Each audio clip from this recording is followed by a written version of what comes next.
ظلم کے رو خوف تاری ہے، ظلم کی نہر کب کی سوکھ گئی، ظلم کی نہر کب کی سوکھ گئی، آنسوؤں کی فرات جاری ہے، آنسوؤں کی فرات جاری ہے، ظلم کے رو خوف تاری، صبر سے ظلم کا تقابل کیا، صبر سے ظلم کا تقابل کیا، ایک شہنشاہ ایک بھکاری ہے، ایک شہنشاہ ایک بھکاری ہے، ظلم کے رو خوف تاری ہے، شے کے دشمن پہ بھیجنا لعنت، شے کے دشمن پہ بھیجنا لعنت، ہر حسینی کی ذمہ داری ہے، ہر حسینی کی ذمہ داری، اور لاش بیعت اٹھا کے لے جاؤ، لاش بیعت اٹھا کے لے جاؤ، یہ ہماری نہیں تمہاری ہے، یہ ہماری نہیں تمہاری ہے، اور دفن کرنا اسے سقیفہ میں، دفن کرنا اسے سقیفہ میں، کربلا کی زمین ہماری ہے، کربلا کی زمین ہماری ہے، ظلم کے رو صلوات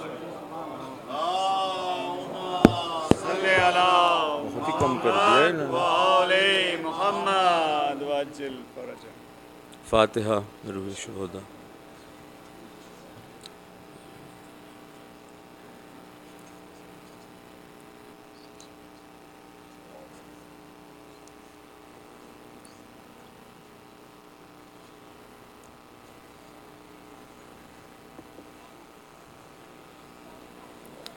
بآواز بلند صلوات پڑھ دیں ایک بار۔ اللہم صلی علی محمد وآل محمد۔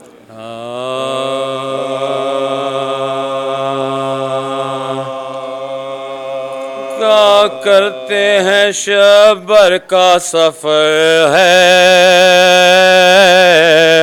شبیر بکا کرتے ہیں شبر کا سفر ہے، دنیا سے حسن جاتے ہیں یہ مائے سفر ہے، اس وقت عجب کرب میں زہرا کا پسر ہے، بہنوں کی خبر ہے نہ برادر کی خبر ہے، بہنوں کی خبر ہے نہ برادر کی خبر، احوال دیگر گوں ہے ولی ابن ولی کا، ہیرے سے جگر چھن گیا دل بند نبی کا، دھیرے سے جگر چھن گیا دل بندے نبی کا، دل تھام کے تب حضرت شبیر پکارے، کیا کہتے ہو اے احمد مختار کے پیارے، نانا ہے نہ اماں ہے نہ بابا ہے ہمارے، پھر کہر ہے گر آپ بھی جنت سدھارے، سب جان کے دشمن ہیں نہ منہ موڑیے بھائی،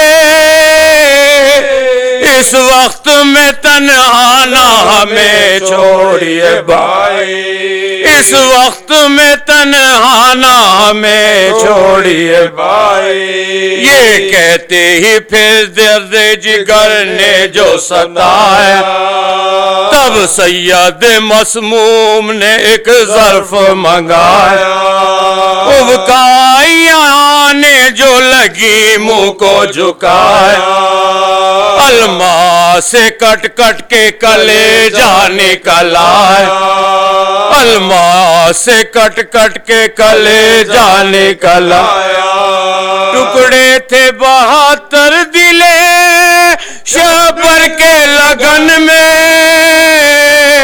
تھا مقتل شبیر نے مر گئے حسن میں، ہمشیر نے سر پیٹ کے یہ شور مچایا، میں کیا کروں لوگوں مجھے قسمت نے ستایا، بے رحموں نے بھیا کو میرے زہر پلایا، کس طرح بچے گا اسد اللہ کا جایا، بس ہو گیا معلوم کہ ساما ہے سفر کے، دیکھو تو لگن بھر گیا ٹکڑوں سے جگر کے، شبر کو شہادت کا یقین ہو گیا، رو کر کہا بھائی سے خدا حافظ و ناصر، بس رہ گئے تھرا کے شہ صابر و شاکر، ہیرے کا اثر روئے ہنسی پر ہوا ظاہر، سر پیٹ کے کلثوم پکاری کہ یہ کیا ہے، کیوں فاطمہ کے لال کا منہ زرد ہوا ہے، شبیر سے یہ بولے جگر تھام کے شبیر، قاسم کو بلا لیجئے اے دلبر حاضر ہوئے جب وہ تو کہا بھائی سے رو کر، اس وقت اس میری امانت سے خبردار برادر، اس میری امانت سے خبردار برادر، آپ کی خدمت یہ بجا لائے گا بھائی، جب وقت پڑے گا تو یہ کام آئے گا بھائی، لازم ہے محبت تجھے خلق سے، آگاہ ہو تم بھی میرے مہرو کے شرف سے، خود ہم نے سنا ہے یہ شہنشاہ نجف سے، تم پر یہ فدا ہوں گے برادر کی طرف سے، تم پر یہ فدا ہوں گے برادر کی طرف سے، یہ کہتے ہی دنیا سے سفر کر گئے شباب، ہے میرے قاسم کا اور مر گئے شباب، ہے میرے قاسم کا اور مر گئے شباب، ہاں دوستو یہ وقت ہے اندو مہن کا، ماتم ہے جگر بند شہ قلعہ شکن کا، زہرا نے کیا چاہ گریبان کفن کا، سر کھول دو اب اٹھتا ہے تابوت حسن کا، حیدر بھی بکا کرتے ہیں زہرا و نبی بھی، عباس بھی روتے ہیں حسین ابن علی بھی، قاسم کا بھی ننا سا گریبان پٹا ہے، حیدر کے محبوں میں بھی ایک حشر بپا ہے، دشمن بھی تڑپتے ہیں وہ فریاد و بکا ہے، تابوت حسن روضہ احمد کو چلا ہے، تابوت حسن روضہ احمد کو چلا ہے، ماتم میں نہیں ہوش بجا اب تو کسی کے، ماما نہیں سر پہ حسین ابن علی کے، ہم رہا ہے انصار و مہاجر بھی کلے سا، زینب بھی ہے کلثوم بھی اوڑھے ہوئے چادر، ناگاہ پکاری کوئی بی بی تڑپا، اے امتیو رحم کرو میرے پسر پر، اے امتیو رحم کرو میرے پسر پر، میت پہ برستے یہ ستم چرخے کون کے، اب تیر برستے ہیں جنازے پہ حسن کے، اب تیر برستے ہیں جنازے پہ حسن کے، شبیر بکا کرتے ہیں،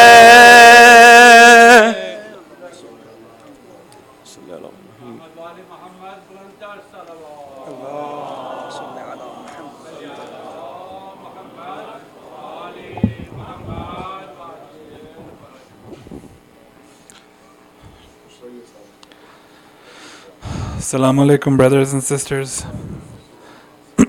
Thank you for being here today. I want to welcome personally Qibla Maulana Sayyid Asad Jafri Sahab to the city of Calgary for making time for us. And I also want to appreciate the effort of Hussaini Association of Calgary for holding a Khamsa Majlis in English for the youth. And I was watching Maulana delivering a speech at a private residence today, and I was looking at the young boys who were captivated by his speech. And I think it's something that can be useful over here to engage our youth, to keep them committed to our center and to our religion. Please recite a loud salawat for Hussaini Association of Calgary and for Qibla Sayyid Asad Jafri.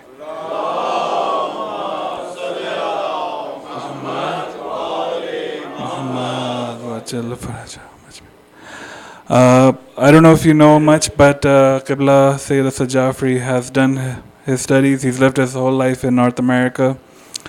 He was also working for one of the big IT firms and everything, but he gave up everything to serve the cause of Ahlul Bayt alayhi salam and for the cause of Allah, to help us, to get us on the right path, and for the sake of our youth, to connect with them. And for that, please recite our out salawat.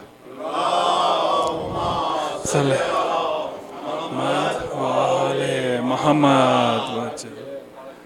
I would like to now request Brother Riaz Khwaja to come and make a few announcements, please. Shukri. Allah.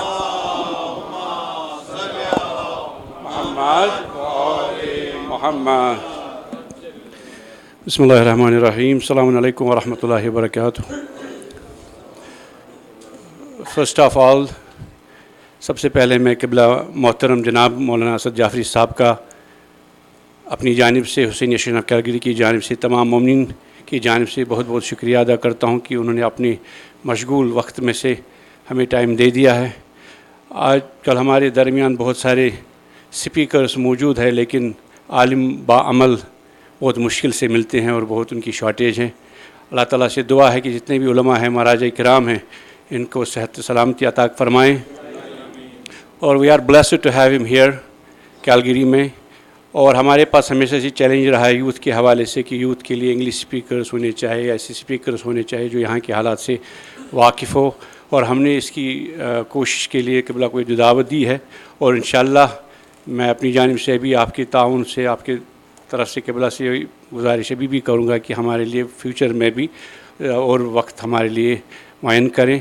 और parents से और हमारी बहनों और भाइयों से ख़ास तौर से मेरी پرخلوص گزارش ہے کہ اپنے بچوں کو ایسے موقعوں پہ ضرور لائیں اور ایسے علماء کے خطاب سے ان کے علمی گفتگو سے استفادہ حاصل کریں.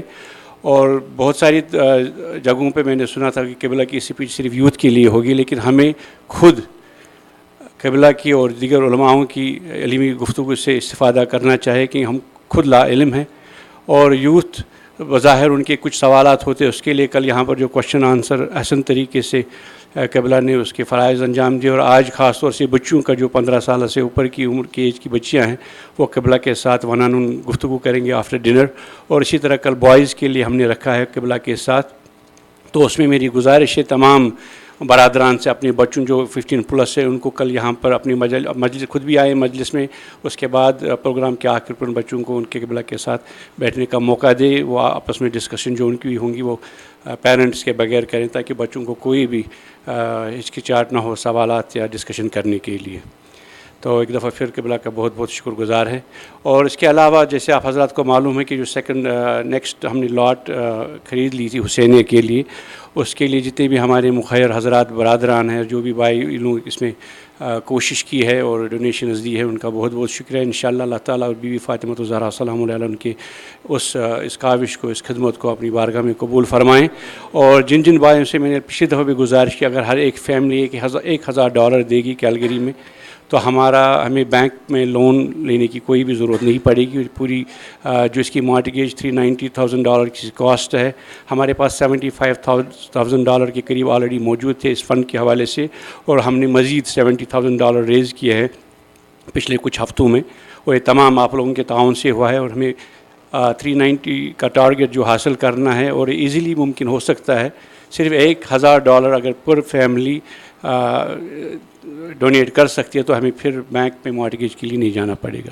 تو آپ لوگوں سے تمام برادران سے گزارش ہے، ایک ہفتہ ہے ہمارے پاس، جتنے بھی جو مومنین جو بھی چندہ دینا چاہتے ہیں، ڈونیشن دینا چاہتے ہیں، کہ وہ ایگزیکٹو کسی بھی ممبر سے رابطہ قائم کریں. اس کے علاوہ کل کے حوالے سے اینول یوم حسین ڈے منایا جا رہا ہے. یوم Hussain seminar Sheraton Cavalier hotel north east میں ہے. اس میں قبلہ مولانا اسد جعفری صاحب بھی موجود ہوں گے، کی نوٹ اسپیکر ہے. اس کے علاوہ ڈفرینٹ مقادر فکر کے سے بھی اسپیکرس ہوں گے. 2 بجے پروگرام سٹارٹ ہوگا.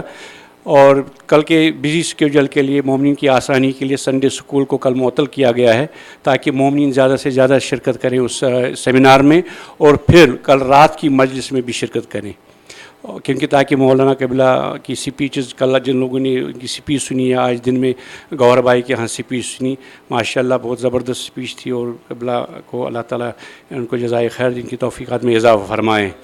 بار دیگر بلندتر صلوات محمد.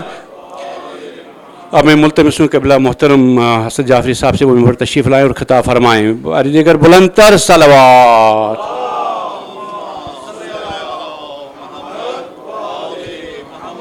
تاجیل ظہور امام بلندتر صلوات.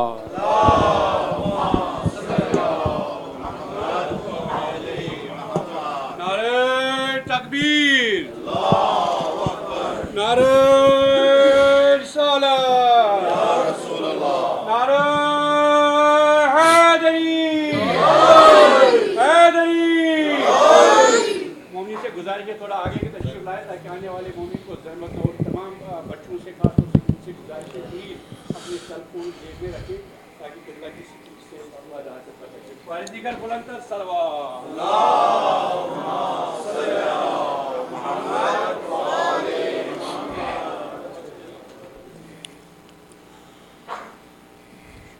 رحم اللہ من قرأ الفاتحہ. بسم اللہ.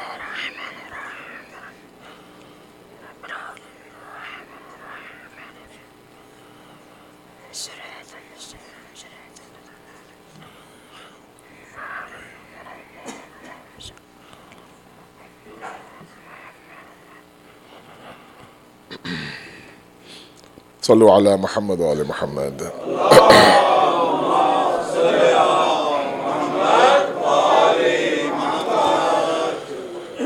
اعوذ باللہ من الشیطان الرجیم. بسم اللہ الرحمن الرحیم. الحمد للہ، الذی لا يبلغ مدحته القائلون، والصلاة والسلام على رسول الله محمد وعلى آله وصحبه أجمعين. أما بعد، فإن أصدق الحديث كتاب الله، وخير الهدي هدي محمد صلى الله عليه وسلم، وشر الأمور محدثاتها، فإن كل محدثة بدعة، وكل بدعة ضلالة، وكل ضلالة في النار. ولا يحصي نعماءه العادون ولا يؤدي حقه المجتهدون الذي لا يدركه بعض الحمم ولا يناله غوص الفطن ثم الصلاة والسلام على أشرف الأنبياء والمرسلين حبيب قلوبنا وطبيب نفوسنا وشفيع ذنوبنا سيدنا ومولانا أبي القاسم محمد وآل وعلى بيته الطيبين الطاهرين المعصومين المظلومين لا سيما بقية الله في الأرضين صاحب العصر والزمان خليفة الرحمن إمام الإنس والجان ولعن الله وأعداهم أجمعين إلى يوم الدين. أما بعد فقد قال الله وقوله الحق بسم الله الرحمن الرحيم وإذا سويته ونفخت فيه من روحي فقعوا له ساجدين. صلوا على محمد وآل محمد.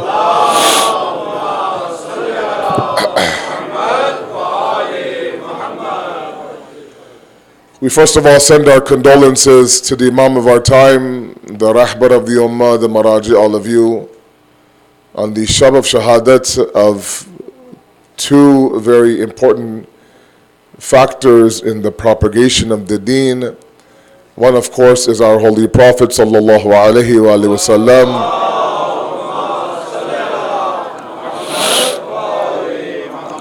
And the other is Imam Hassan al-Mushtaba alayhi salatu wassalam. Salli ala Muhammad.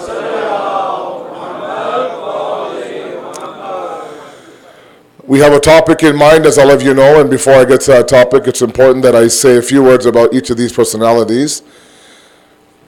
And the tabut that will come out is of our second Imam, so the Masai will revolve around our second Imam. But just a couple of points for us to extract from the lives of both of these individuals.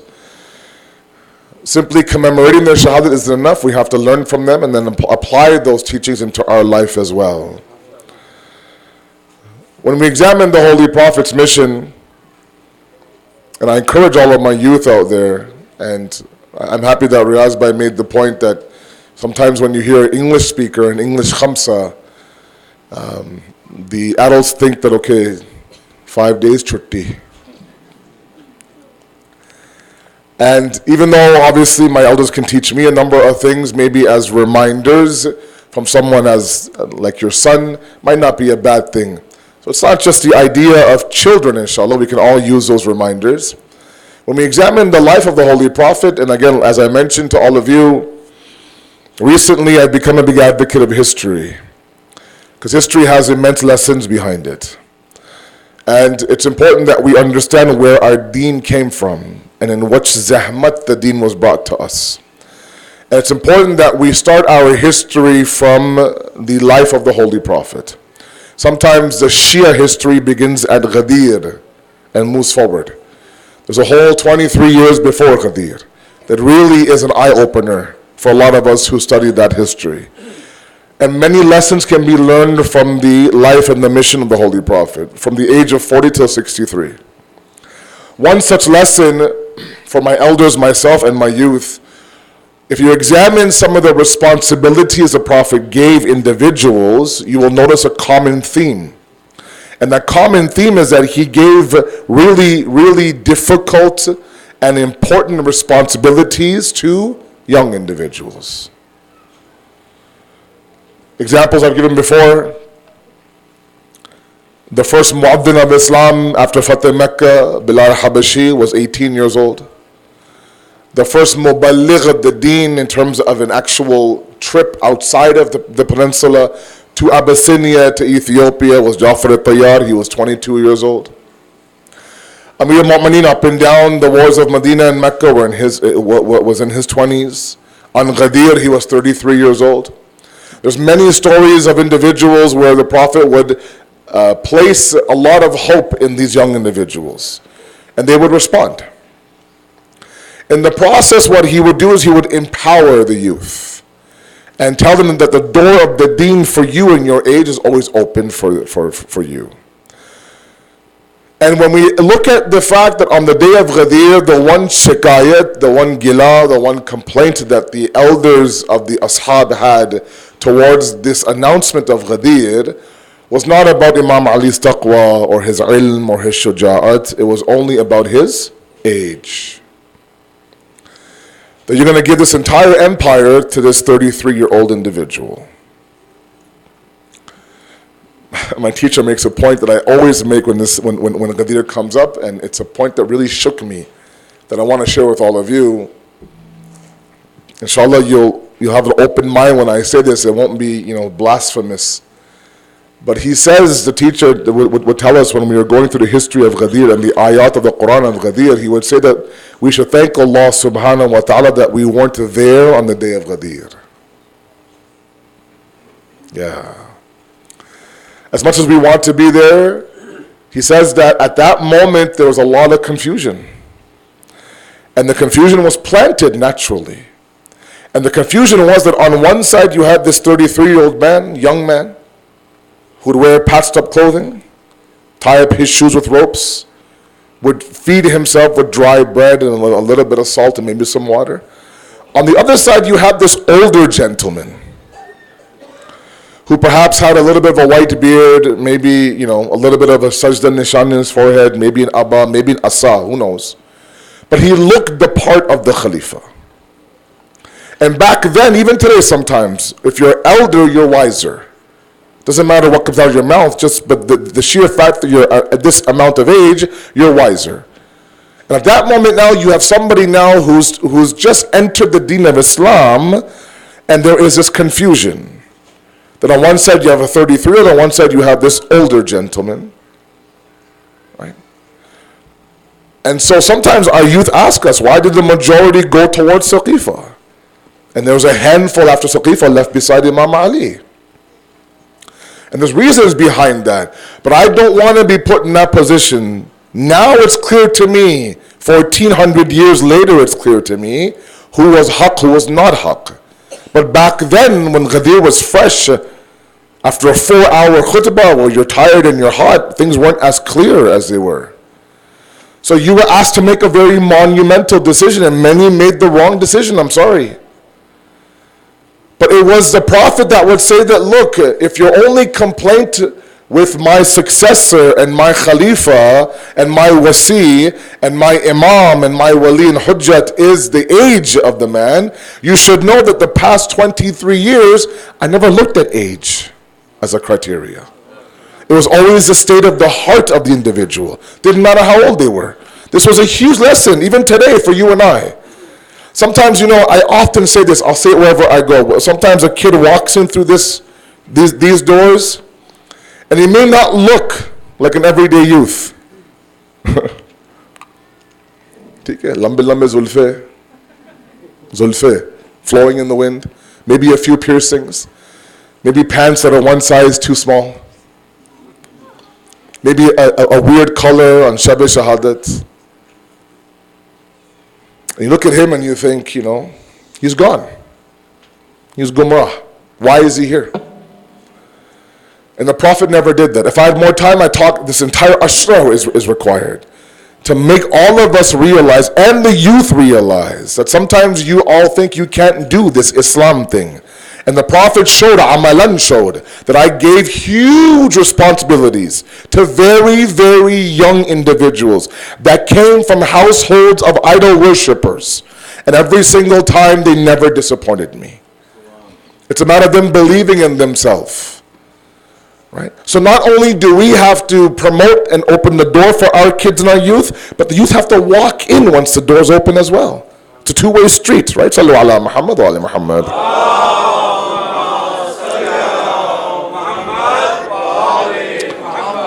When we look at the life of our second Imam, he was a very Muslim Imam. And he still is today a Muslim Imam. He is, and I say this with no disrespect intended, he's one of the forgotten Imams of the 12.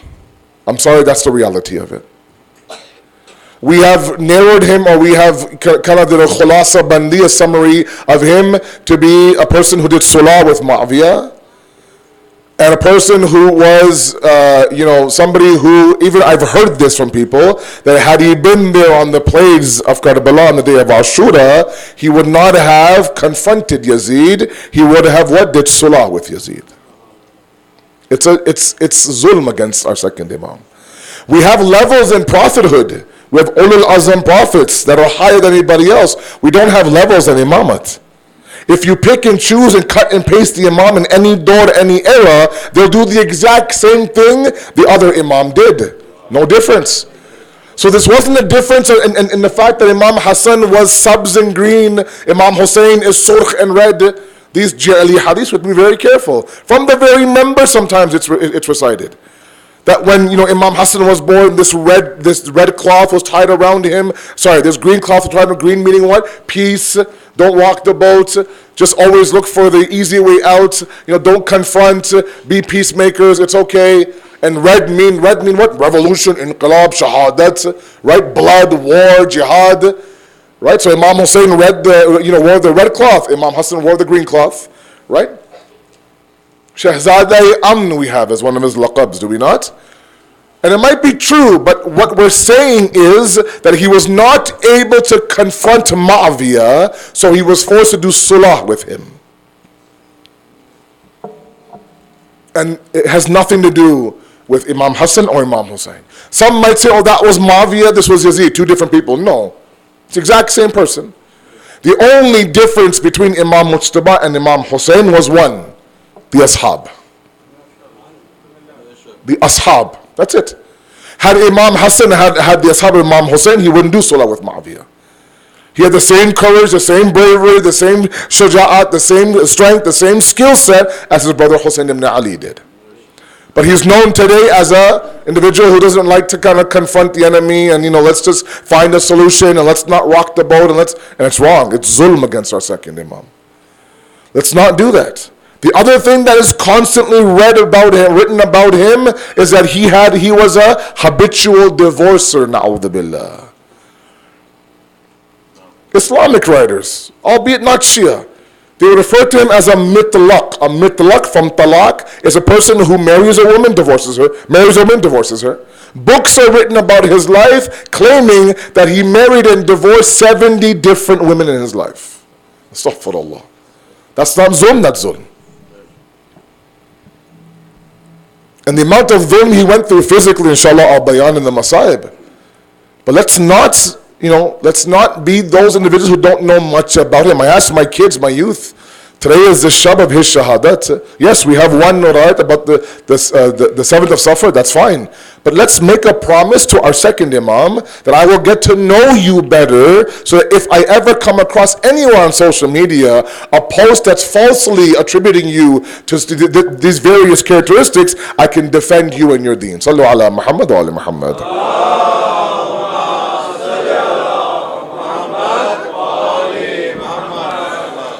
Our topic is dualism. Tonight is our second discussion. What is dualism? It's a big fancy word, which basically means that dualism is that discussion in philosophy where you understand that there are two different realities. Okay, physical and metaphysical, or material and immaterial, or body and soul. And a dualist is a person who thinks that these two entities are what? Separate from each other. Okay? So inside, let's say, religion, it's the classic discussion of church versus state. Okay? Why is it that, Saqifa burns us so much? Why is it that the Saqifa make us so angry? Because what Saqifa did was it took the comprehensive system of religion that was presented by Rasulullah, where every dimension of society is under the banner of Islam. Every dimension, be it your personal ibadat, be it social, be it economic, be it political, everything falls under the banner of Islam. And he was all about monism, not dualism. Bring everything under one path. Saqifa comes about and says, fine, even if we are to accept Imam Ali as the Khalifa, we'll accept him as what? The spiritual leader of Islam. We'll do the political leadership of Islam. So they took, whoever was there in Saqifa, took the deen of the Holy Prophet and what? Into pieces now. And made church one area and state another. And every mehnat of the Holy Prophet 23 years in that one moment was affected. That if you have any sort of, fiqhi masail or khutbahs or speeches, that's Imam Ali, you can go there. Anything to do with the treasury and war and defense and military and strategy of the government, that's us. Because he's too young, he has no idea what he's doing. It's like when we bring on resident alims, right, inside North America. We hire the ulama, right? And we hire them, we say, look, Malana, you are in charge of the Friday khutbah, the Shabi Jum'ah, Kabi Istikhara, a nikah here and there, a talqeen here and there, but the overall running of the center is us. You're the employee, you do what we tell you, you even talk about the topics we talk about. But the sarparasti and the walayat of the center is not in your hands, that's in our hands. Unfortunately, that's how it is in the majority of the centers across North America. And that's not what Ghadir is. A Ghadiri community is when the alim is a sarparast of that community, is the wali of that community. Imam Ali, not only was he in his Khaf Zahri, he used to balance the books. He was the secretary, the treasurer, the vice president. He would do everything. Now, you can't do that today, obviously. But the problem was that this church and state now, ideas stuck inside religion. Sallu ala Muhammad wa ali Muhammad.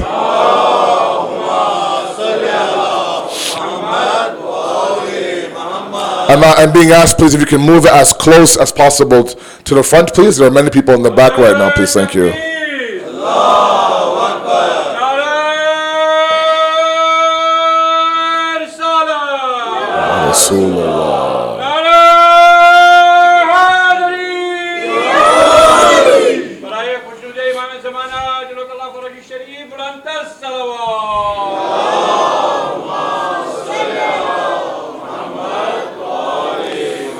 If I could have the ones to my right just come all the way up that highway lane that's open, the HOV lane, and then those people who are coming, you can come to the right of the center, please.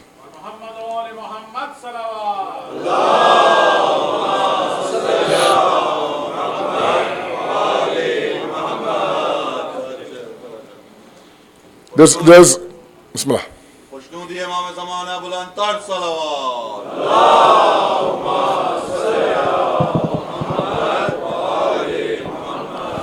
There's a lot to say tonight. There's dinner, there's a session, there's no madrasa tomorrow.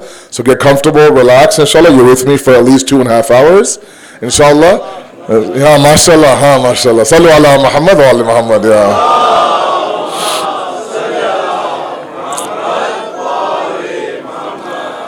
So dualism has many meanings to it. Those of you who are my uni students, if you have done any sort of research and reading in philosophy, this term is not a new term for you. The danger is that when it trickles into our religion, we start to believe that my jism and my ruh are not interconnected. So how I look on the outside doesn't affect how I am on the inside. Or how I treat my body physically has nothing to do with me metaphysically. And you'd be surprised, as I mentioned last night, this phenomenon that I'm spiritual, Malana, but I'm not religious, Malana. Meaning I believe in God, but I don't feel the need to pray 5 times a day. Or cover my hair from my hairline. I believe in God. And it's the good person debate that oftentimes exists in the churches, in the synagogues, and also in the masajid. I'm a good person, I'm good to my parents, I'm good to my spouse, I haven't killed anybody, I don't wrong people, I'm a good citizen, I pay my taxes, etc., etc. I don't see God, putting me in the hellfire because I don't fast in the month of Ramadan. Or going for Hajj when it's wajib on me.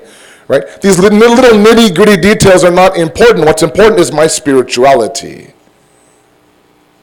So they deny and reject the physical aspects of religion, and they expect and they accept only the spirit of the deen.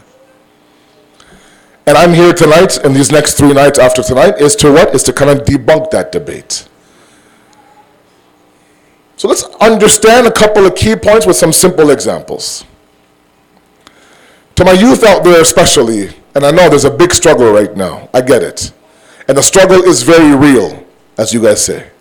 This idea is that trying to keep up with the physical demands of the fiqh and the sharia of Islam is very difficult. As I mentioned last night, we have to keep it very simple. Start off with your wajibat. And sometimes we don't understand that yes, my wudu starts a little bit above my elbow.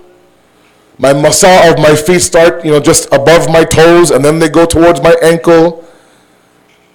Right? The hijab now has to run a little bit under my chin and covering a slight bit amount of chin, for example. Very nitty-gritty details.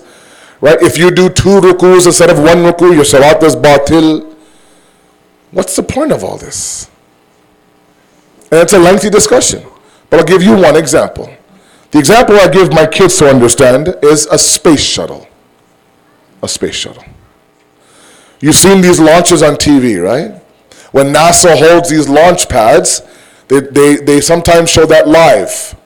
And you see the space shuttle and you hear the countdown. And when it gets to 1-0, then of course there's blast off and you watch the thing go towards the moon. I want you to imagine that at the count of 6, 5, 4, they see 2 small screws come off the space shuttle and fall on the launch pad. How many? 2 small screws. The space shuttle has 10,000 screws to it. 2 very small screws, clink, clink, drop on the ground. And they do what? They stop it, they cancel it. They go, oh, wait. Abort the entire mission. Baba, it's only 2 screws, man. What's the big deal? There's 10,000 more screws there. And you only understand the ahmiyat and the importance of those 2 screws if you understand the journey of the space shuttle. If you don't understand the importance of the moon being the purpose, then these 2 screws don't mean much to you. But what they're saying is that we don't want these 2 screws to stop you from reaching your purpose and your destination.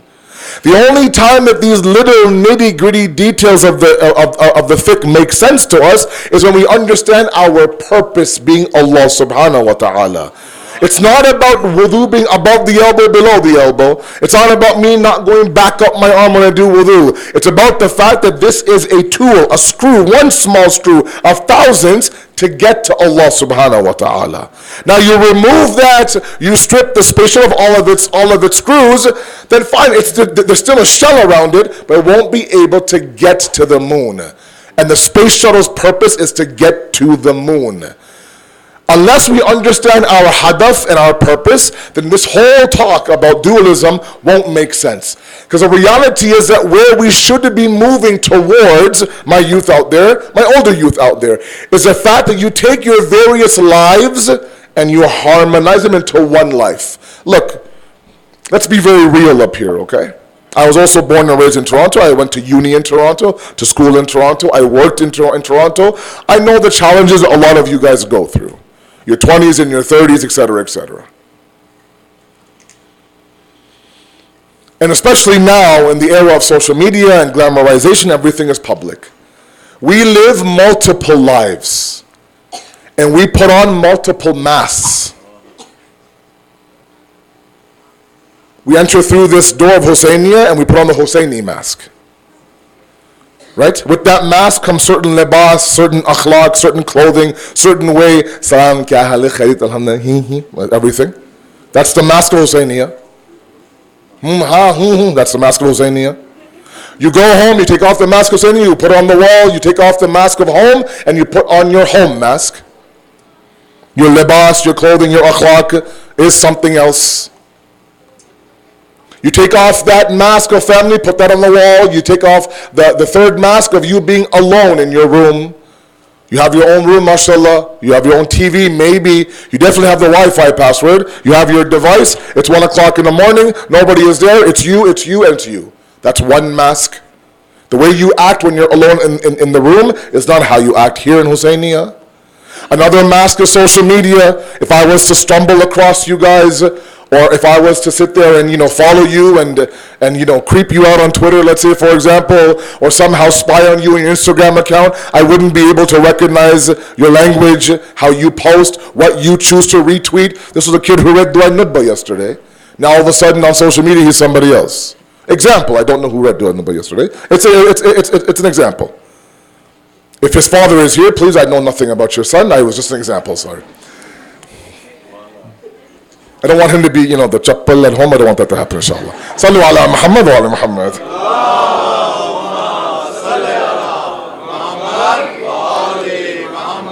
Then you end up at school, and at school, of course, your libas is different, your akhlaq is different, your wording is different, how you behave is different.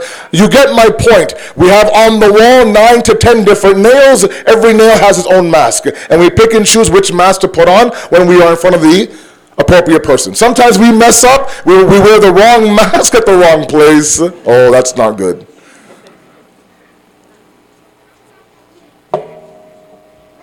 And the problem is that's one of the biggest daunting tasks, is to somehow now balance 8, 9, 10, 6 of our lives together.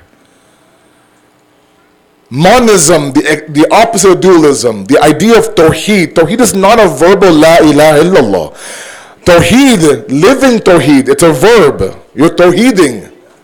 You're living tawheed means what? You take all your 9 masks off the wall and you reduce it down to 1 mask.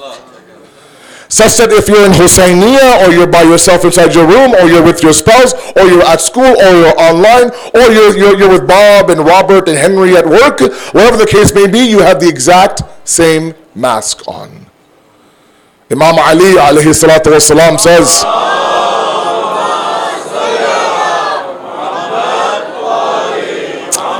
beautiful words, beautiful words. Have pride, my kids, have pride that you belong to a deen where Imam Ali is your Amir.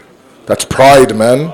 These words are beautiful. It says, مَا رَأَيْتُ شَيْئًا إِلَّا رَأَيْتُ اللَّهُ مَعَهُ وَقَبْلُهُ وَفِيهِ. I did not see, he says, a single entity in this world except that I saw God before it, in it, and after it. Meaning everything you do, every mask you have on is the lens of God. That's your purpose. That's your moon. That's your GPS destination. Look, you're driving, right, to someone's house. You have no idea where you're going. First time you're going, you have an address. You pop in your Google Maps, you put your destination on, and you follow it. You make a right instead of a left. What happens right away? Tell me. It says what? Yeah, all those who have been lost before tell me. Rerouting. It will make you go 4 different lefts just to make you go back on your path, but it won't change your destination. I don't care how many times you reroute your lives. Reroute your lives 1,000 times, but don't change your destination. Your destination is God. Your mask is one. That only happens when you harmonize the body and the soul together. You keep changing and flipping and flopping. We keep changing. Now my destination is this. Now it's this. I'm going here. I'm going there. I'm going here. Eventually you say, you know what? I'm done. You pull over and you say, I'm done. I can't drive anymore. So what happens? Hijab comes off. Deen comes out. I leave the deen. I announce I'm leaving the deen on Facebook. I take off my hijab, I take a glamour shot of myself, and I put myself all over social media. And I get, 1,000 emojis. Because the problem was that for some reason, you changed your destination. Because you thought it was too hard. You didn't realize that these are small screws. The actual journey is towards God. And God is not about a race. God says, all I want from you is to struggle, to do your best to strive. God is not result-driven. He's process-driven. Look, I gave an example in Toronto last year, first Ashra. I'll give the same example here. Sallu ala Muhammad wa ala Muhammad.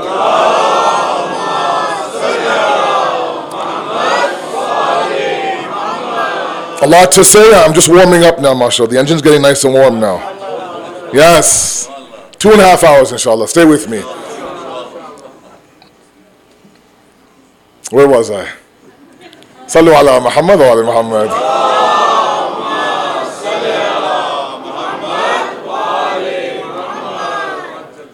We have to identify our purpose, ensure that we are going down the right way. These are small things that we have to understand. If we lose our purpose, everything else will be lost. The example I'll give you is this. We live in a society that's all consumed with results. Correct? So let's say you applied IBM and you have your resume. It says Riyaz Khwaja on the resume, mashallah. Under education, he says that I did not complete my degree, comma, but I tried really, really, really hard, period. Right? Tried hard. And he gives that resume to the head of the HR in IBM. They look at that, they'll say, Mr. Riaz, thank you very much. They'll go on that pile. Why? Because everything's result driven. And sometimes we allow that to trickle into God. We think God is all about results. He's not about the results. He's about the process. Follow my example. The example I gave last year was Nabi Nuh alayhi salam, correct? Those of you who watched that Ashra from Toronto, you'll recognize this example. Nabi Nuh alayhi salam was a prophet for 900 plus years, correct? He was selling one product on Amazon.com. One product was La ilaha illallah. That was his one product. Okay? For 900 years, he sold door to door. La ilaha illallah. La ilaha illallah. La ilaha illallah. How many sales did he make? Some say 8. Some say 80. Let's be fair to Nabi Nuh. 80 sales across 950 years. So let's say, for example, now you are the head of sales in your company and you've been working for this company for 950 days. In 950 days, almost 3 years, you've made 8 sales. Now I want you to imagine God has his annual performance review for his prophets. So yeah. Say, no, please, come in. Park your ship outside and come on in. Nice big boardroom table. One side is God, one side is Nabi Nuh. Nabi Nuh sitting there now. God looks at his paper and says, Nabi Nuh, you've been my prophet for 950 years. Yes, God, I have. And you have made 8 sales. He says, yes. If God was result driven, he would have said what? Thank you very much. Good luck in your future endeavors. I heard Shaitan's hiring. He didn't say that. He didn't say that. Because God is not result driven, he's process driven. Not only did he accept the results, he gave Nuh a promotion that you are an ulul azam prophet of mine now. Your process was perfect. The results will come. Your process was perfect. All God wants from you guys is the climb up the mountain, not the summit of the mountain. Sallu ala Muhammad wa ala Muhammad.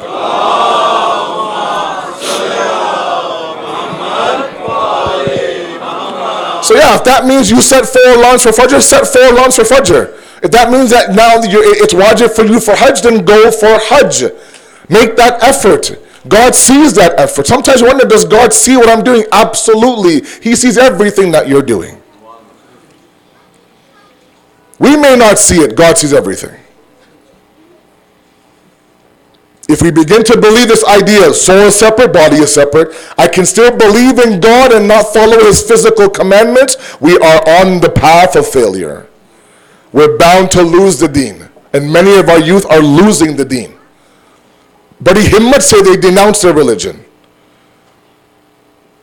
The amount of phone calls I get are increasing of parents calling me and saying that my son today said, Malana, and now mama, an atheist. Shia Ithna Shia apne bacche hain yaar. That's not talking about Yahudis or Wahhabis or so. No, I'm an atheist. And when I go over to their house, and I sit there, and now me and this 18-year-old guy, Bachara, he's shaking in his boots, I'm sitting there, I said, so I heard you're an atheist. He goes, yes. I go, great, I want to become an atheist too. Can you tell me about atheism? Because if your atheism is better than my Shiism, I'll convert. He didn't have any answers. It wasn't about atheism. The fact that Islam was too hard for me, so I ran. I couldn't wake up, and I know for a fact that God will throw everything back in my face, so I just gave up, and it looked easy, believing in God without any actual physical form of worship. That's great, right? That's azadi, that's freedom. Imagine now, you can still believe in God and do whatever you want, man. Eat what you want, love who you want, never wake up, never fast, this, that. Nobody asking you, namaz padho beta, namaz padho beta. No one's saying that to you. Oh, that azadi. And what we don't realize is it's not azadi, it's our self-destruction. Look what the Quran says. Surah Al-Araf, ayat number 179. Allahu Akbar. وَلَقَدْ ذَرَعْنَا لِجَهَنَّمًا كَثِيرًا مِنَ الْجِنِّ وَالْإِنسِ. From the majority of the jinn and the man and the human being, who will what? Who will be the fuel for the hellfire. They have three qualities. لَهُمْ قُلُوبًا لَا يَفْقَهُونَ بِهَا وَلَهُمْ أَعْيُنًا لَا يُبْصِرُونَ بِهَا وَلَهُمْ أَذَانٌ لَا يَسْمَعُونَ بِهَا أُولَٰئِكَ كَالْأَنْعَامِ بَلْ هُمْ أَضَلُّ أُولَٰئِكَ هُمُ الْغَافِلُونَ. Very famous verse. They have hearts. Nothing infiltrates the hearts. It's all surface level. They have eyes, physical eyes. They don't see anything. They have physical ears. They don't listen to anything. What's the connection between the hellfire and my physical ears and my physical eyes? Meaning God is saying that the reason I gave you these physical tools and you didn't use them properly for your soul, right away He's saying that part of the reason why people will end up in the hellfire because they didn't make that connection between the body and the soul. Look, I'll give you my simple examples. I'm sorry. You're walking through you're driving through a very major construction site. There's smoke and dirt in the air, correct? And your windows are down. What do? You roll them up. Not like this, you press a button. If you're doing this, please buy a new car, for the love of God. Please. I'll buy you a new car if you're doing this right now, please. God. Or you're going through a car wash and you're about to go through the car wash, your windows go up. Why? Because if those windows are down, the car will get dirty or the car will get wet. The windows now are what? Are the barriers and the gateway to inside of your car. And inside of your car is a lot more delicate, a lot more important than outside the car, correct? Outside the car, it can be rusty, it's okay. If something is ripped on the inside, it's even worse. We also have an inside of the car, which is our soul, which is command central. We also have windows of the soul as well. Please follow me very carefully. If you get nothing out of this, get this point. If you're sleeping, wake up, listen, and go back to sleep, no problem. Just this one last point, that's all I ask, okay? These are windows of the soul. The eyes are windows into the soul. The ears are windows into the soul. The mouth is the window of the soul. Our sixth Imam says if you refrain from having one bite of haram food, and you refrain from that, that's equal to 2,000 rakats of nawafil prayer. These are not exaggeration of numbers. Shab Qadr we do what? 6 days of Qazai Umri, right? That's what, 102 rakats. After 3 days, Malana, I need a break, Malana, please. 3 days. 2,000 rakats on one side, one morsel of haram food on the other. That's a window of the soul. Of everything that Imam Hussain could have said on the day of Ashura, he looked at them and said that their stomachs are filled with haram food. That's why they want my blood. And the eyes, Allahu Akbar, the eyes. Our fourth Imam says these are the gateways of knowledge, the madakhil of ilm, the gateways of knowledge. Everything you look at, there's a lesson. And nowadays, I'm sorry, there's so many things to look at. And I'm going to say something here, you may not like it. I asked my older youth and my younger youth both. You have access in media today that I didn't have access to when I was younger unless I had a credit card. Now it's streaming. It's on your app. It's on your device. And the television shows nowadays that are being streamed right now, readily available, commercial free now, for all of you guys to watch, should not be that readily available for that age. They're destructive. It used to be a time when I was growing up, I would sit in the living room in front of my television, me, my mother, my father, my siblings, and watch a half an hour sitcom. Good, wholesome family television. We'd laugh, we cry. Nowadays, I can't sit with my kids and watch the commercials of those TV shows. Forget the actual show itself. A lot of you, with Netflix and other streaming devices, there are shows right there that are readily available, and you are allowing yourself to look at those shows. And you think for a moment, look, I'm 24 years old, Mana. I'm a grown man. I know what's wrong and what's right. Even if you're 50 years old, you should always be careful what the eyes look at. Because it doesn't matter if the car is 50 years old or 15 years old. If you drive through a dirty site, your window is down, the car will get dirty.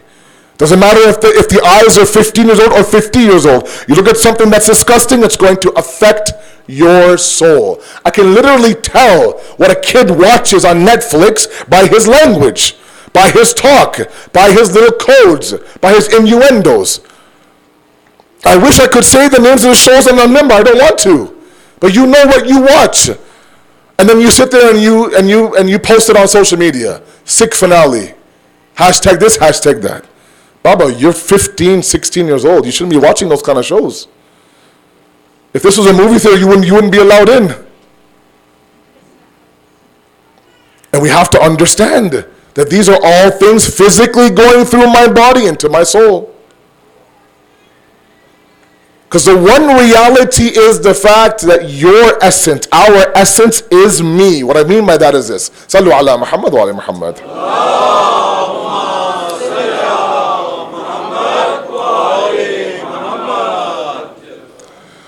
Like we think, a song here and there, some music here and there, it calms me down, Malana, this and that, blah, blah, blah.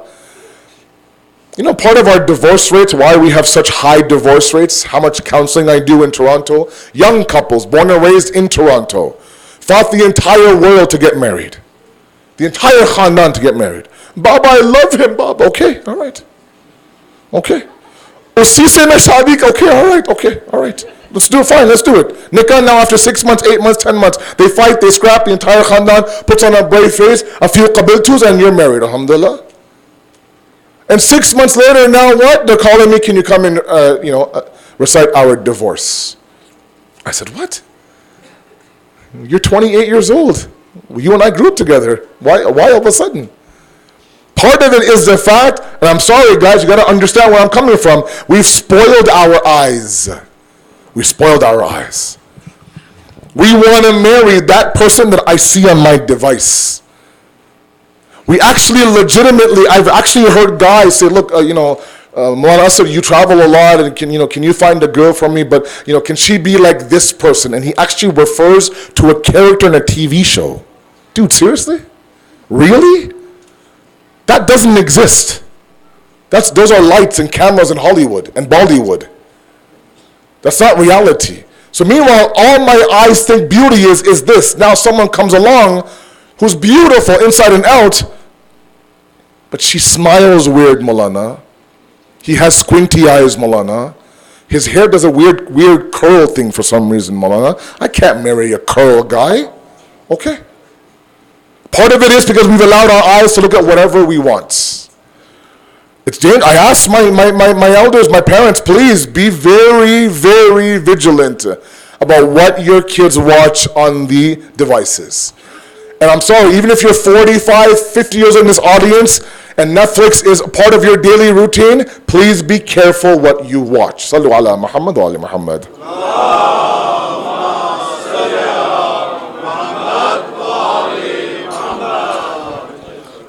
All this is about dualism. Everything is about this idea that we don't want to separate these two.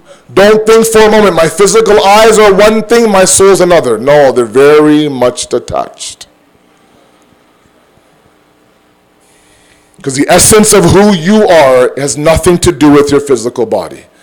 If you've done any reading on Ma'ad or Qayamat or the Day of Judgment, there's a whole discussion in philosophy about the immaterial of the soul.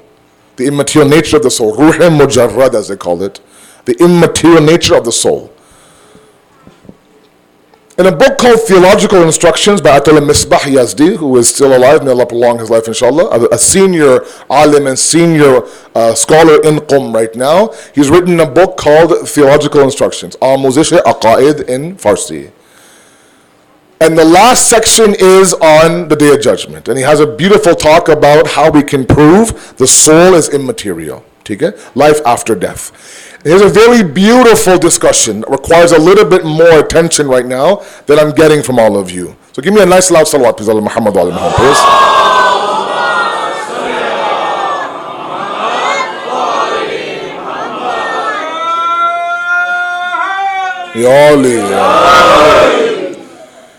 So he says this. He says, from the moment that we are born until the day that we pass away, we go through physical changes. Correct? So let's simplify the discussion. So we are born as a newborn. We go through being a newborn, from being a newborn to a toddler, from a toddler to an adolescent, from that to a teenager, a young adult, midlife, senior citizen, whatever the case may be. If I compare myself when I'm 3 years old to 93 years old, I can't recognize myself. The physical self changes. And sometimes you look at, your old pictures from when, in Karachi or in India or Pakistan, you're like, wow, look at how much hair I had, for example. Look how black my beard is, for example. Look how thin I was, for example. Look at those sideburns, for example, right? Those bell buttons I used to rock in Karachi, right? And you think, wow, I look nothing like that today. So your physical existence changes to the point where you're no longer recognizable. But you has never changed. It's not like there's Asad 1A, Asad 1B, Asad 2A. No. Asad was Asad when he was born. Asad is Asad now that he's 43 years old, for example. MashaAllah, Chashme Baddur, MashaAllah. Koi to bole MashaAllah, bhai, no one says I am.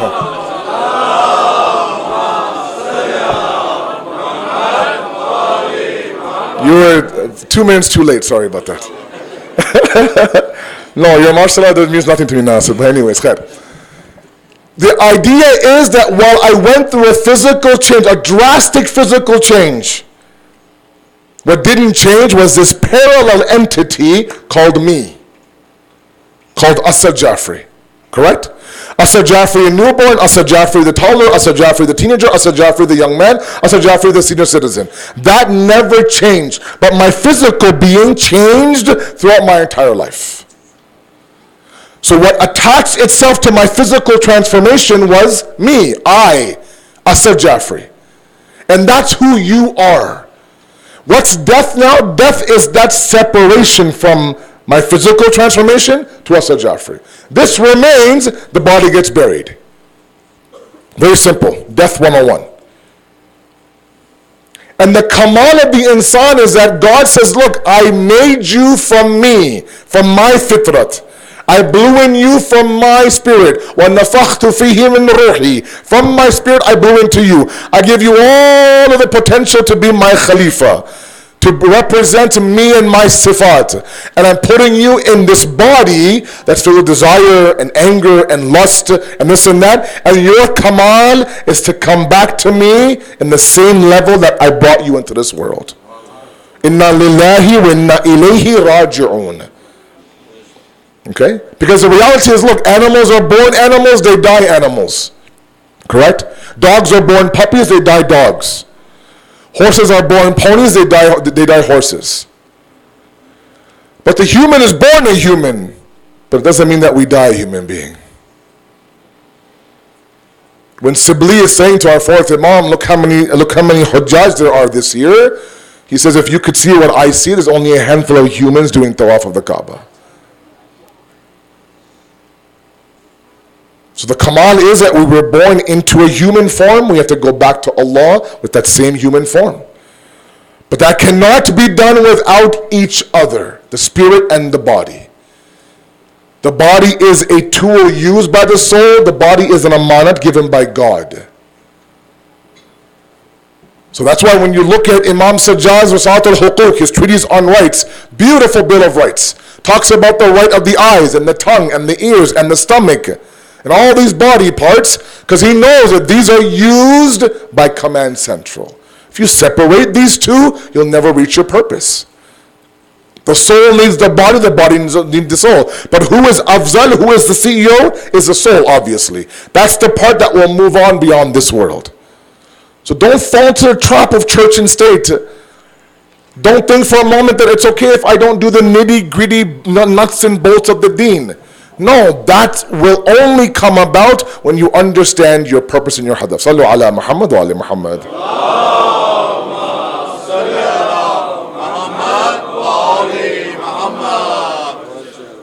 All year long we hear about the masa'ib of Imam Hussain. A little bit tonight of the musibat of Imam Mujtaba.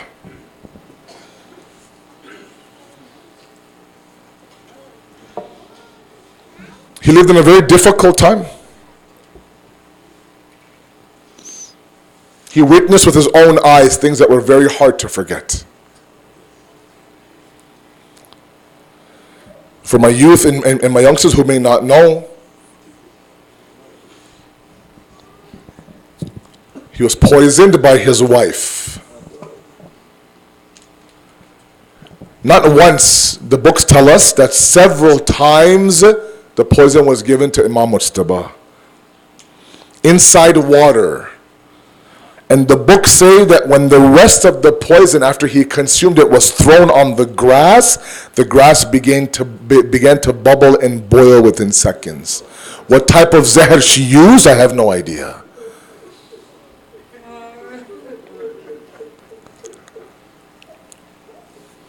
But Imam Mujtaba now is given that poison.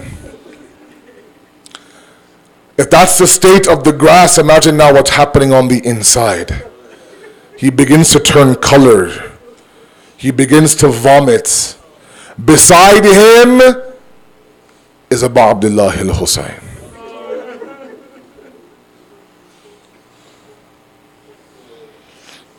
And every time that Imam Hassan would vomit, a little bit of his liver would come out. Imam Hussain had a plate, and he would catch the pieces inside of him that would come out.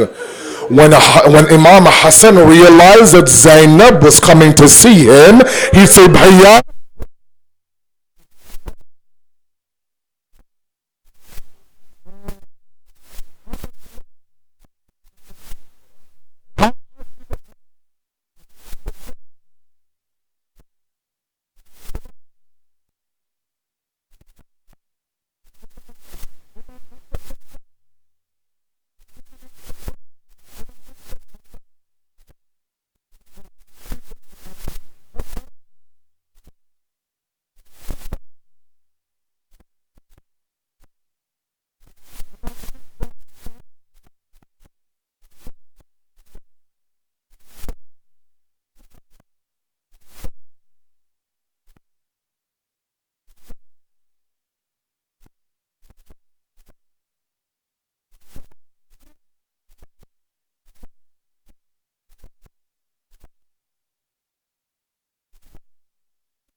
and the health of Imam Mujtaba and worse and worse.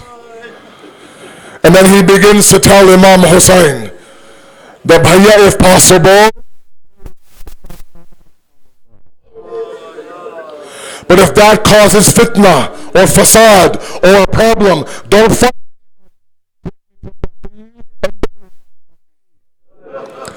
The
when finally he's buried.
Ya Hussain.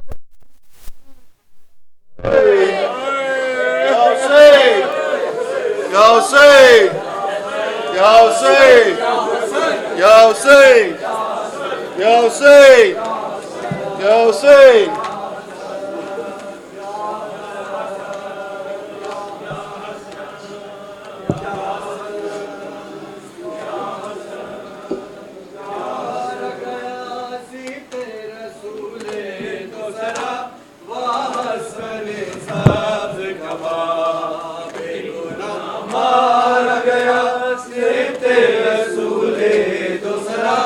حسن سبز کبا بے گناہ مارا گیا سبت رسول دوسرا حسن سبز کبا بے گناہ مارا گیا سبت رسول دوسرا حسن سبز کبا بے گناہ مارا مومنین ہلکا بنا لیں. حسن سبز کبا بے گناہ مارا گیا سبت رسول دوسرا حسن سبز کبا بے گناہ مارا گیا سبت رسول دوسرا حسن سبز کبا بے گناہ مارا گیا سبت رسول دوسرا حسن سبز کبا بے گناہ مارا گیا سبت رسول دوسرا حسن سبز کبا بے گناہ مارا گیا سبت رسول دوسرا حسن سبز کبا بے گناہ مارا گیا سبت رسول دوسرا حسن سبز کبا بے گناہ مارا گیا سبت رسول دوسرا حسن سبز کبا بے گناہ مارا گیا سبت رسول دوسرا حسن سبز کبا کلمہ گویوں نے کیا خوب کیا وعدہ وفا حسن سبز کبا بے گناہ مارا گیا سبت رسول دوسرا حسن سبز کبا بے گناہ مارا گیا سبت رسول دوسرا حسن سبز کبا کلمہ گویوں نے کیا خوب کیا وعدہ وفا حسن سبز کبا بے گناہ مارا گیا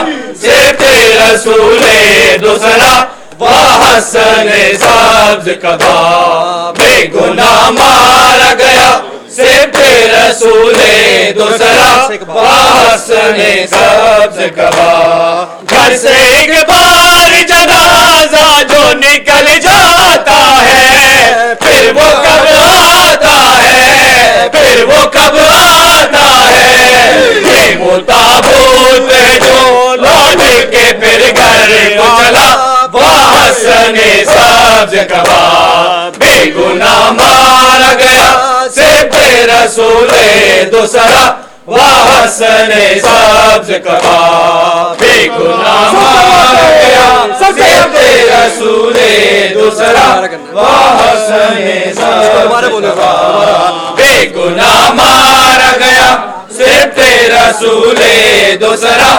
وحسن سبز کباب گھر سے ایک بار جنازہ جو نکل جاتا ہے پھر وہ کب آتا ہے پھر وہ کب آتا ہے یہ وہ تابوت ہے جو لوٹ کے پھر گھر کو چلا وحسن سبز کباب بے گناہ مارا گیا صرف رسول دوسرا وحسن سبز کباب بے گناہ مارا گیا صرف رسول دوسرا وحسن سبز کباب کلمہ گوئے کیا خوب کیا وعدہ وفا وحسن سبز کباب بے گناہ مارا گیا صرف رسول دوسرا وحسن سبز کباب بے گناہ مارا گیا صرف رسول دوسرا وحسن سبز کباب ہو گلتے ہوئے بھائی کو بہن نے دیکھا یوں تڑپ یہ کہا یوں تڑپ یہ کہا تیری غربت ہے بھائی تیری زینب فدا یا حسن سبز کباب بے گناہ مارا گیا صرف رسول دوسرا وحسن سبز کباب بے گناہ مارا گیا صرف رسول دوسرا وحسن سبز کباب بے گناہ مارا گیا صرف رسول دوسرا وحسن سبز کباب کلمہ گوئے کیا خوب کیا وعدہ وفا وحسن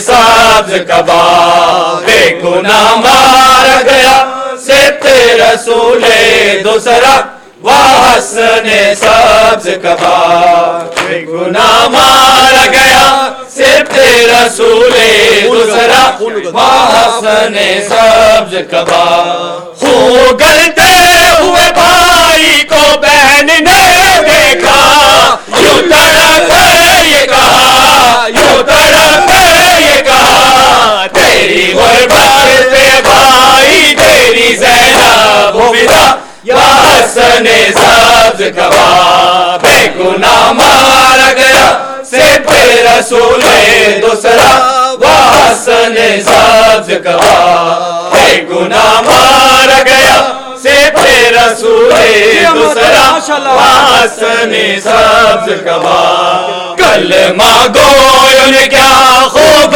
کیا وعدہ وفا وحسن سبز کباب بے گناہ مارا گیا صرف رسول دوسرا وحسن سبز کباب بے گناہ مارا گیا صرف رسول دوسرا وحسن سبز کباب بے گناہ مارا گیا صرف رسول دوسرا وحسن سبز کباب بھائی کی لاش پہ رو رو کے یہ زینب نے کہا آرزو تھی بھیا آرزو تھی بھیا کاش اب لو قاسم کو بناتے دولہا وحسن سبز کباب بے گناہ مارا گیا صرف رسول دوسرا وحسن سبز کباب بے گناہ مارا گیا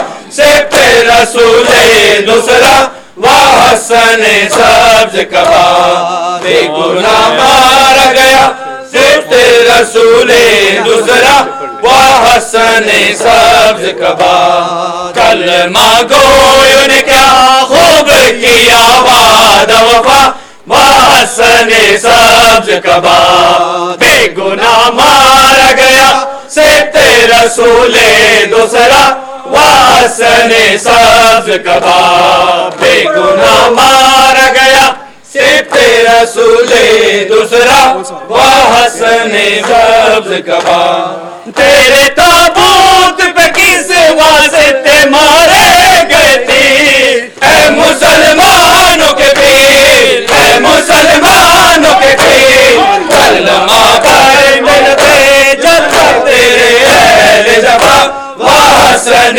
سبز کبا بے گناہ مارا گیا صرف رسول دوسرا وہ حسن سبز کبا بے گناہ مارا گیا صرف رسول دوسرا وہ حسن سبز کبا کلمہ گویا نے کیا خوب کیا وعدہ وفا وہ حسن سبز کبا بے گناہ مارا گیا صرف رسول دوسرا وہ حسن سبز کبا بے گناہ مارا گیا صرف رسول دوسرا وہ حسن سبز کبا فاطمہ زہرا کی یوں خود سے آتی تھی صدا تو ہی شاہد ہے خدا تو ہی شاہد ہے خدا چکیا پیس کے پارا تھا جسے وہ نہ رہا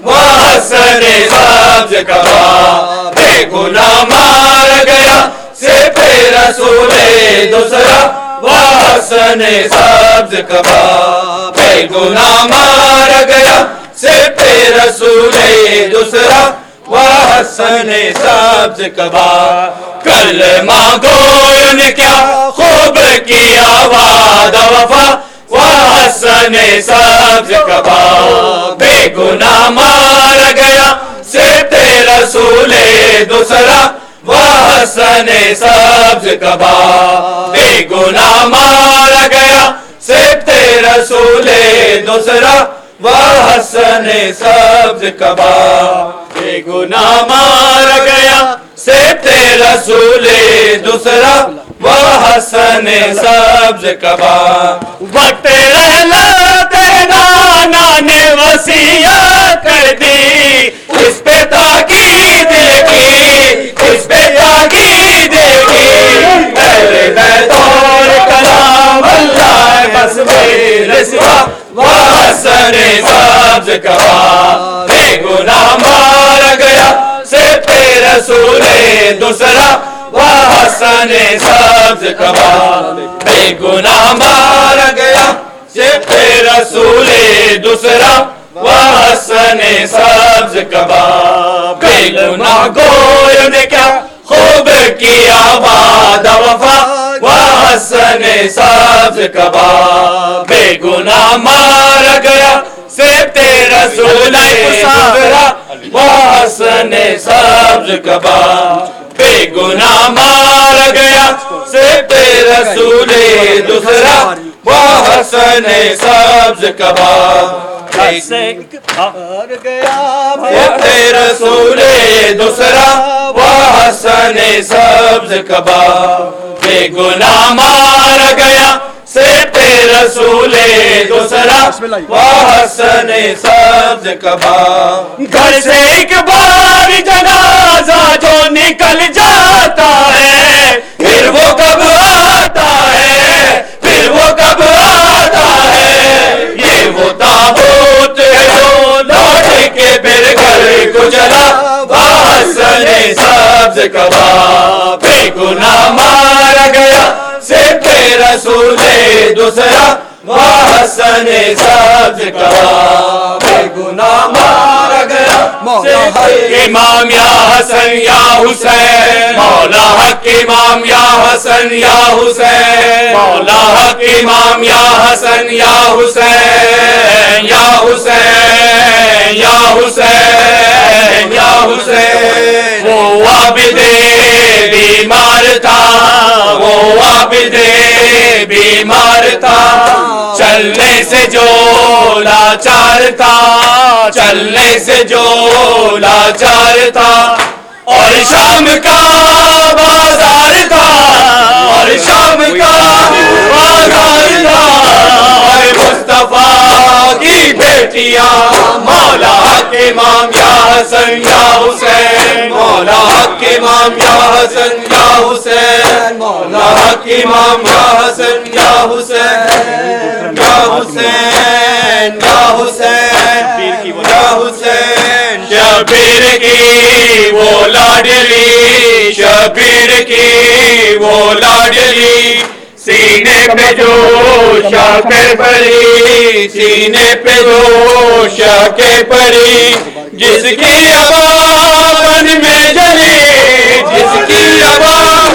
بن میں جلی منہ پر تماچوں کے نشان مولا حق امام یا حسن یا حسین گئی میرے دا بنت علی تیری نازاں دی پلی تیری نازاں دی پلی کی میں دربار گئی میرے دا بنت علی تیری نازاں دی پلی بڑے نازاں دی پلی کی میں دربار گئی میرے دا بنت علی تیری نازاں دی پلی جیڑی نازاں دی پلی کی میں بازار گئی میرے دا بنت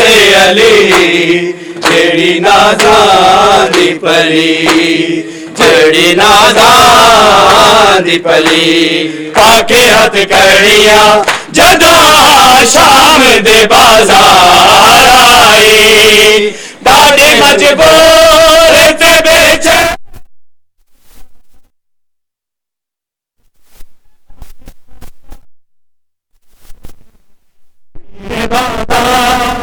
بڑی تو ہے نازاں دی پلی بڑے نازاں دی پلی کی میں دربار گئی میرے دا بنت علی تیری نازاں دی پلی تیری نازاں دی پلی کی میں دربار گئی میرے دا بنت علی تیری نازاں دی پلی بڑے نازاں دی پلی کی بازار گئی میری دا بنت علی تیری نازاں دی پلی بڑے نازاں دی پلی جے کو فرمایا نبی پاک نے دل دا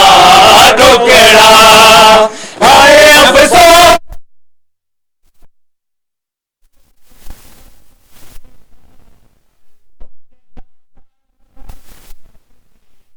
قبر بابے دی حلی ہائے نازاں دی پلی ہائے نازاں دی پلی تیرے دربار گئی میرے دا بنت علی تیری نازاں دی پلی جیڑی نازاں دی پلی میں دربار گئی میرے دا بنت علی جیڑی نازاں دی پلی بڑی نازاں دی پلی کی میں دربار گئی میرے دا بنت علی جیڑی نازاں دی پلی بڑی نازاں دی پلی چادراں لٹیاں تے خیمے بھی جلائے لوکاں فاطمہ جان یا گمان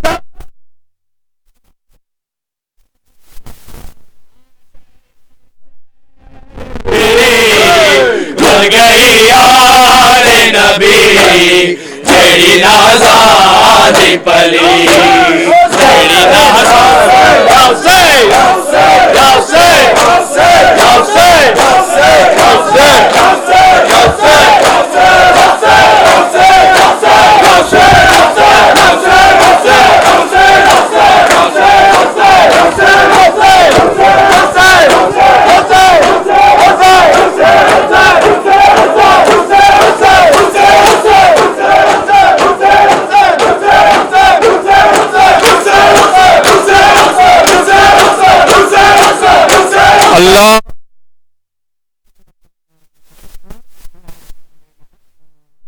الفرج.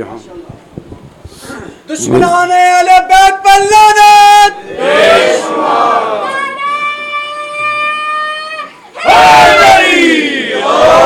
متوجہ زیارت. السلام علیکم یا نبی اللہ، السلام علیکم یا رسول اللہ، السلام علیکم یا باعث الہدی، السلام علیکم یا خاتم الانبیاء، السلام علیکم ورحمۃ اللہ وبرکاتہ، السلام علیکم یا امیر المومنین، السلام علیکم یا فاطمۃ الزہراء سیدۃ نساء العالمین، السلام علیکم یا ابا محمد الحسن، السلام علیکم یا ابا عبداللہ وعلی الارواح التي